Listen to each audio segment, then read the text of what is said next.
Aspectos corporais dos princípios da espada japonesa. Este é um vídeo do Zanshincast, sua fonte de conhecimento marcial fora do dojo. Há muita fantasia quando se fala na sabedoria das artes marciais e do caminho da espada.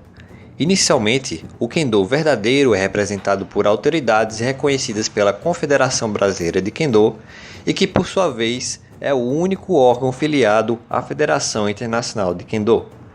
O Kendo se presta a disciplinar o caráter humano pela aplicação dos princípios da espada japonesa. Ainda que isso soe filosófico demais, este artigo visa destrinchar o significado profundo do Kendo por dois aspectos, mentais e corporais. Neste vídeo trataremos dos aspectos corporais primeiro. Cabe ressaltar que muitos desses princípios devem ser refletidos ao longo de anos de treinamento árduo. No verdadeiro Kendo não se recua. A forma de combater do samurai reside em princípios de bravura e obstinação. Nas guerras, avanço e ganho de território é estratégico. Em um duelo de vida ou morte, é dito que não se deve recuar, pois isso abre brechas para o inimigo dominar seu espaço, sendo que devemos sempre dominar o dele. E em exames de graduação, fala-se do conceito de que, se der um único passo para trás na luta, reprovará. O verdadeiro Kendo se expressa pela atitude ativa. Jamais deve ficar esperando que um adversário realize movimentos de pressão sobre você, o que configura extrema desvantagem. Somos nós quem pressionamos, sob quaisquer circunstâncias. Por isso, um estilo de luta retranqueiro ou unicamente baseado em contra-ataques pode ser mal visto. A verdadeira espada evita técnicas de subterfúgios. Apesar de eficientes, fintas ou fingir um movimento para aplicar outro envolve mais um conceito de enganar do que superar as habilidades do adversário. O Kendo ideal se manifesta quando usamos o seme para quebrar a postura do adversário e atacar instantaneamente na aparição da oportunidade provocada, em um golpe limpo, direto e honesto. Não existe defesa. Conceito que é literal, pois se prega que vence aquele que toma a iniciativa.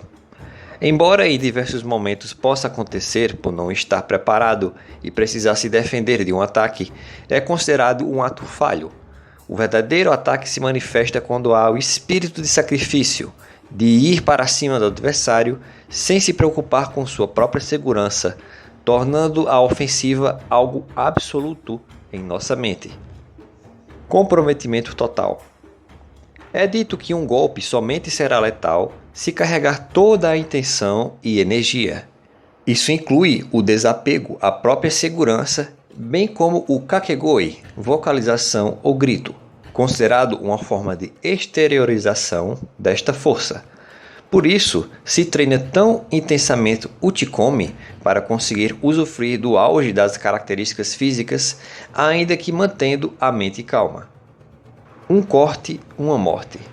Apesar do conceito existir, infelizmente adquire contornos muito idealizados repetidos por gente com muita fantasia na cabeça. Como amplamente comentado no texto, o golpe único e certeiro é absolutamente desejável, ainda que relativamente pouco provável de ser adquirido sem muitos anos de treinamento. Basta pensar, por exemplo, que em filmes vemos coreografias plásticas exageradas, onde o protagonista nocauteia facilmente diversas pessoas que o cercam, e quem treina as artes marciais reais sabe o quanto é difícil derrubar uma pessoa e o que se exige de uma característica para conseguir tal feito. Entretanto, não quer dizer que não seja importante princípio norteador para o treinamento de Shiai. Baseado em escolas antigas, carrega a herança do pensamento samurai em que oportunidades na vida podem ser únicas e assim devem ser aproveitadas prontamente e com toda a nossa energia, vontade, dedicação e intensidade. Respeito pelo adversário. Ao combater, é importantíssimo fazê-lo de modo a usar o máximo de suas habilidades. Se não for desta forma, existe claro desrespeito a ele, no sentido de não considerá-lo uma ameaça e rotulá-lo como fraco. Aqui é preciso discernimento sobre esta atitude. Nos treinamentos de academia, em lutas rotatórias entre os colegas de diversas graduações, talvez seja necessário ajustar um pouco de sua capacidade ao lutar com colegas menos graduados ou inexperientes. Mas entre os colegas da mesma graduação ou acima, é importante ir com tudo, pois sem isso não se treina o verdadeiro combate. E quando se luta com o sensei, eles estão testando o nosso conhecimento e capacidade em um sentido mais técnico do que meramente disputando habilidades conosco. Devemos demonstrar ciência dos princípios fundamentais do Kendo e não querer nos mostrar aplicando técnicas variadas. Domínio do centro. Componente técnico importante. Ganhar a linha central do oponente é imprescindível para conseguir um golpe preciso e com o peso necessário. Assim, movimentações que tiram tanto o corpo quanto a espada dessa linha devem ser evitados, apesar de acontecerem em certas instâncias, mas no mesmo momento do ataque, corpo, espada e centro devem estar devidamente alinhados. Espada ataca corpo, não outra espada. Apesar de óbvio, em muitos exercícios de base para iniciantes, se usa o Shinai como alvo para golpes. A partir do momento que se usa a armadura, o alvo é sempre o corpo do adversário. Existem técnicas para defletir a espada adversária, mas configuram estratégias próprias, e na melhor das hipóteses, um duelo vencido sem criar dentes em sua espada mostra alto grau de perícia e habilidade. O ataque nunca deve ser gratuito. Os princípios da espada exigem que um ataque envolva complexas leituras do adversário, onde é possível identificar falhas na postura física ou mental e assim atuar no momento em que elas ocorrem.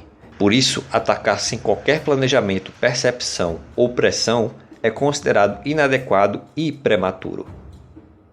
O contra-ataque não é um contra-ataque. Técnicas de Ojiwaza são aplicadas como resposta ao seme que nós fazemos ao induzir o adversário, não apenas aguardando passivamente a ação dele, mantendo o conceito de ofensividade e a atitude proativa. Estes foram os aspectos corporais dos princípios da espada japonesa. Este vídeo foi baseado e adaptado de um artigo do blog Espírito Marcial. Obrigado por nos prestigiar.